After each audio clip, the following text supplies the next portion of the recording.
Hello and good Monday morning to you, my topsy-turvy buttercream frosting Sarlacc pits of awesome sauce. Coffee cheers to you. Welcome to today's weekly reading book review.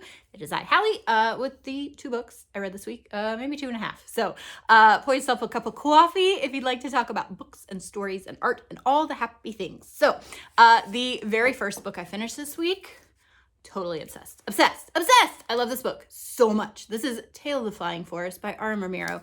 It is fairy tale. It is Jewish representation. It is fairy tale and it's quest and fairy tale and it's wonderful. It's just wonderful. So I love this book. Beautifully designed. We've got deckled edges. We've got gorgeous end sheets and we have a handful of gorgeous illustrations throughout, and I just love it, and I can't wait to reread it. And tell all your friends and go buy yourself a coffee at your local independent bookstore or at bookshop.org to support local independent bookstores. And I love it. It's just beautiful. It was wonderful. It's great. Okay, say no more. It's middle grade, appropriate for all ages, and I loved it. Okay, the next one I read, well, I started this one. I'll show you which one I started. So I went looking for a book and had to wait for the bookseller to go look in the back to see if they had it. And of course, next to where I was looking for said book, I found this book. This is Invisible Kitties, a feline study of fluid mechanics or the spurious incidents of the cats in the nighttime by yoyo.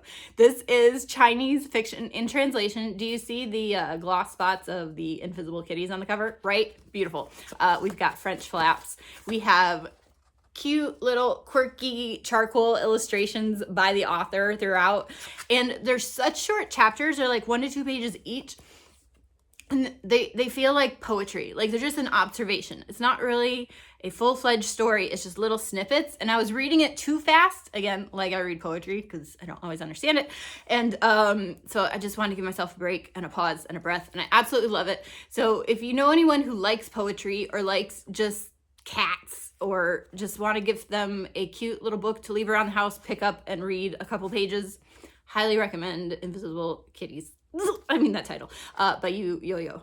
Okay, cute, so cute, love it. Okay, so I stopped halfway between that because again I was just reading it too fast and I was tired and not paying attention anymore. And so I picked up a page turner for inexplicable reasons, except for Rebecca Makkai is a genius. Okay, this is The 100-Year House. I will say trigger warnings for an abusive husband in the middle, and mentions of rumors of suicide. Okay, so those are 2 caveats. And the only other thing that bugged me about this book was this yellow leaf because it looks like a comma. So it's the 100-Year House, not the 100-Year House. But so yeah, if you could take off that or just make that yellow leaf orange, I would have been okay with the cover design. Okay, anyway. Rebecca Makkai. She's brilliant. I love her book. I don't know. I do this every week and I recommend this book. Is the one about the podcast. I don't even know. So we're not going to talk about it. Anyway, she's great. This is a 100-Year House. This was, I'm struggling today, guys. I'm so sorry. But it kind of goes back in time. So this old estate used to be an artist colony. And so the people who live there now are a professor who's trying to get another professor fired so her husband can get a job. Her husband's been writing this like coffee table book about this obscure poet who he finds out used to be at the artist colony. So he wants to get in the attic of the house and family secrets emerge and all the things. So we have that as like the first third. Okay, I'll try to calm down now. And then the middle is more of the artist colony, and then the third part is like the people who wanted to start the artist colony, and then we have the prologue, and it's so brilliant. Again, we go 100 years through history of this estate, family secrets, ghosts, no ghosts, we don't know, and it was absolutely wonderful aside from that yellow leaf on the cover and that awful husband in the middle, and as mentioned. So again, page turner for no explicable reason. The first section, the chapters are like super short, so you keep turning, and then the middle section is just all one narrative, and then we kind of have correspondence between the artists and the writers, and it was just so good. So Rebecca Makkai, well done. Okay, currently reading and loving, halfway through, this middle grade treasure. This is Chuck Wendig. I don't know if that's how you say his name. That's what it looks like, Wendig. Dust and Grim. So voicey. People talk about voicey. Hard to explain. It's when you're in the character's head and you just immediately have a sense of their personality. So our heroine here, wish I could remember her name, peek in the back, Molly Grimm. Her dad dies, and then her uncle appears and says, hey, you have a brother. And she's like, what? And so she shows up on the brother's doorstep. She's like, half of this is mine because, you know, mom left it to you. I didn't know I had a mom. You're my brother, whatever. So her 18-year-old brother is in charge of this like funeral home where he lives. But Molly can't find any bodies. So she investigates and things get weird halfway through. So I accidentally read the blurb on the back as I was putting this in my purse. And so I found out what the mystery is, but I'm not going to tell you. But you might be able to guess from the cover design that all is not normal in this world, and there might be a little bit of supernatural spookies happening. So love the title. Dustin Ash, A-S-H-E, is her older brother's name. He's 18, she's 14, I think, which is weird for middle grade, but whatever. It's super fun to read.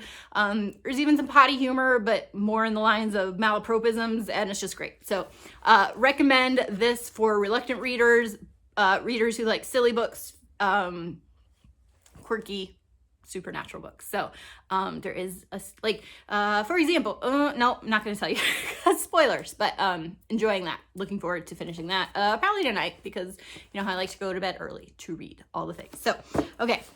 That's what I read. That's what I'm reading. And then next, who knows, but perhaps fall is always a season for a Inkheart reread, which I did last year. So hopefully it's enough in my head that I can continue with the sequels. My dad currently read and loved this series, so he found copies at the local used bookstore that we were always trading in books when I purge, and getting new to us ones. So this is INKSPELL, the second in the Inkheart series. There are now 4 because last week a magical number 4 appeared, which, shh, don't tell dad, it's his Christmas present. So anyway, hope to read INKSPELL again, thick middle grade because middle grade books used to be longer. And again, when I was looking for that other book, I found the Invisible Kitty books. I found this one on the shelf. Okay, that's fine, gorgeous, called me. And then look at that beautiful rounded edge. When was the last time you saw a rounded edge on a paperback book? Gorgeous. So obviously LOTERÍA, after the Mexican, I don't want to say card game, that's probably wrong. I'm sorry if I'm being culturally insensitive. It is, it's not like tarot, but sort of is. And anyway, beautiful book design. I can't wait to read this one. Yeah, looking forward to that. Adult fiction, haven't read it, but Mario Alberto Zambrano is the author, and of course bought it for that rounded edge, and looking forward to that. Looks gorgeous. Okay, that's what I got. Believe it or not, I need more coffee. I will be in the studio painting the rest of the day. So excited. And stay tuned. Okay, Cram Boxers, if you missed last week, I gave a whole big timeline of my querying journey. So if you want some details or Q&A on that, head over to my Patreon, the Cram Box, link in my bio. And be well, stay safe, stay warm, stay cozy with some stories, and talk to you guys later. Okay.